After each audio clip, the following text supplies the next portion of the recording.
Dia 8 de julho. Santa Isabel, Rainha de Portugal.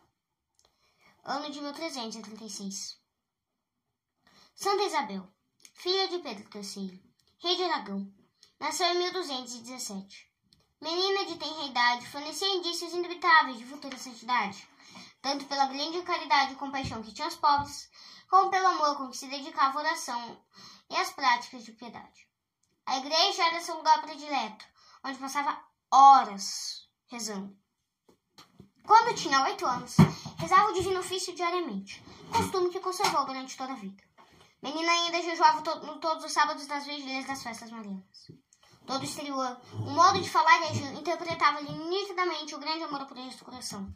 Dotada de inteligência invulgar, era pela sua virtude por todos estimada e venerada. Na idade de 12 anos, foi dada em matrimônio a Diniz, rei de Portugal. Conservando as práticas de piedade, procurou Isabel santificar-se em seu novo estado. Em 3 épocas durante o ano, observava um jejum cada vez de 40 dias, alimentando-se quase exclusivamente de pão e água. Em tudo havia método, tanto na oração como nos trabalhos. Nunca alguém a encontrava ociosa, mas sempre ocupada em coisa útil. Assídua na recepção dos seus sacramentos, para ele se preparava com muito cuidado. As pessoas que aconselhavam maior moderação nos trabalhos, orações e penitências, Isabel respondia: poderá haver maior utilidade? É necessidade de oração que, na idade em que os perigos e as paixões se apresentam mais fortes, especial atenção dedicava aos pobres e aos doentes. Isabel costumava dizer: outro motivo Deus não teve de colocar-me sobre o trono, senão de proporcionar-me os meios de socorrer os necessitados. Dia não se passava sem que a Santa Rainha fizesse uma ou muitas obras de caridade, ora em socorrer os pobres, ora em visitar os doentes. Deus recompensou essa dedicação com o dom de milagres. Uma pobre mulher cujo corpo estava coberto de úlceras recuperou a saúde com um abraço com que Isabel a distinguiu. Em todas as sextas-feiras da quaresma, como na quinta-feira santa, costumava Isabel lavar os pés a 13 mulheres. Entre estas havia uma cujo pé apresentava uma ferida asquerosa. A Santa Rainha não só lavou a ferida, mas, terminada essa manipulação, levou a penitência ao ponto de imprimir um músculo sobre o lugar ferido do pé, e este sarou imediatamente. Em outra ocasião, uma cega desde a infância obteve a vista, em virtude da oração de Isabel. Muitos doentes foram curados com o sinal da cruz que a santa sobre eles fazia. O rei, seu esposo, era o contrário quanto à virtude.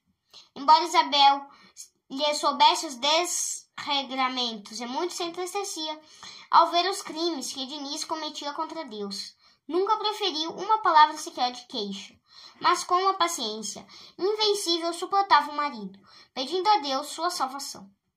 Isabel teve a satisfação de obter a conversão do marido.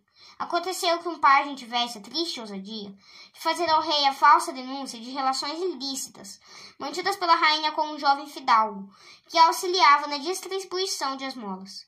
É o rei Dom Diniz, atento em acreditar na infâmia, deu ordem ao caieiro da corte para tirar o fã de cal, o jovem que lhe apresentasse no dia seguinte, perguntando-lhe se já executara a ordem real.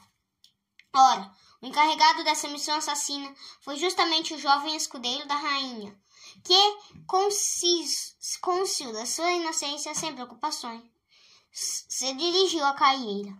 No trajeto ouviu, porém, o toque da missa e, como um bom cristão, não deixava passar o dia sem assistir ao santo sacrifício, e assim se dirigiu à igreja, não achando inconveniente em antecipar a assistência da missa ao cumprimento da ordem real. Assim fez, mas em lugar de uma assistiu a 2 missas. Por outra vez, Dom Diniz, aflito por saber o resultado da macabra missão, enviou a caieira um moço perverso e acusador, que gostosamente tratou de certificar-se da morte da vítima da calúnia.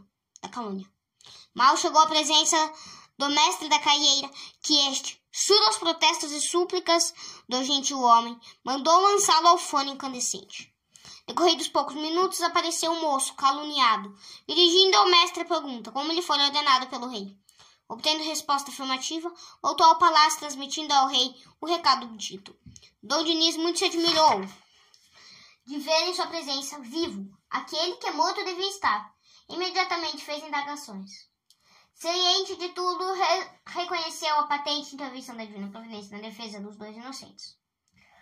Muito se arrependeu Dom Dinis de leviandade, com que dera crédito a tão vil calúnia, contra a pessoa digna de sua veneração. O príncipe Afonso tinha organizado um levante contra o rei, seu pai. Isabel procurara todos os meios para afastar o filho dos planos sinistros. Não obstante, houve quem acusasse a rainha de combinação com o filho revoltoso. O rei, sem examinar a questão, expulsou a rainha do palácio, dando-lhe por morada uma casa de campo. Isabel apelou para Deus, que não tardou em patentear a inocência da rainha. Desde então reinou a mais completa harmonia entre os esposos. E Dinis começou a tratar a esposa com todo respeito e consideração.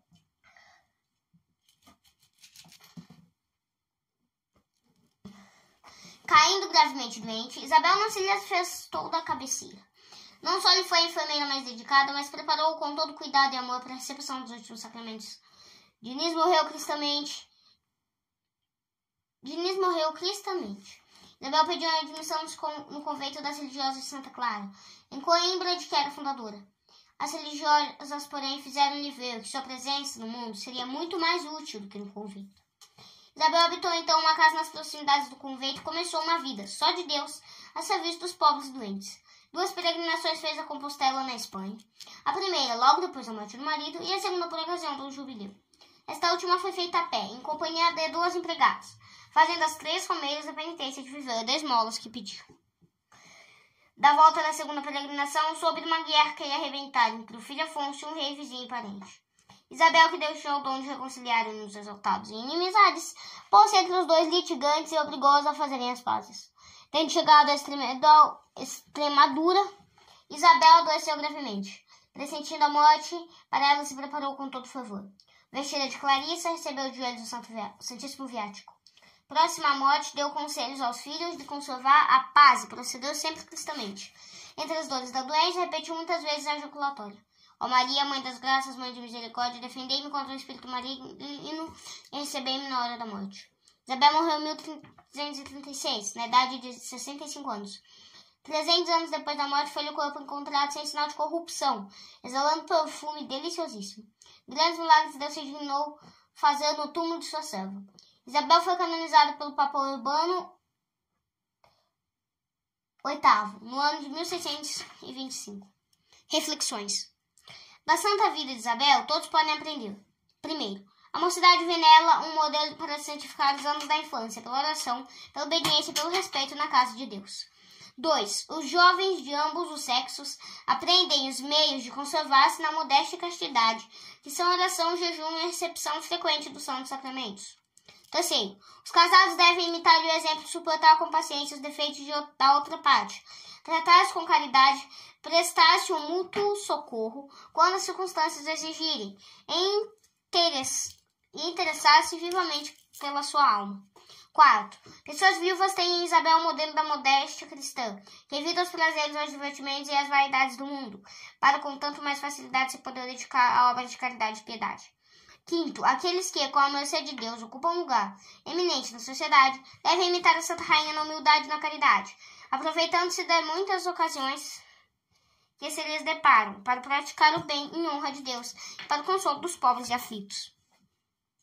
A vida do cristão deve ser uma vida de sacrifício, de abnegação, de penitência e de caridade, como foi a vida de Santa Isabel. Como a prática de todas essas virtudes não agrada a nossa natureza inferior, é indispensável que recorramos aos meios da santificação, que são os santos sacramentos, a oração e a devoção à Santíssima Virgem, que é, por excelência, o auxílio dos cristãos na vida e na morte.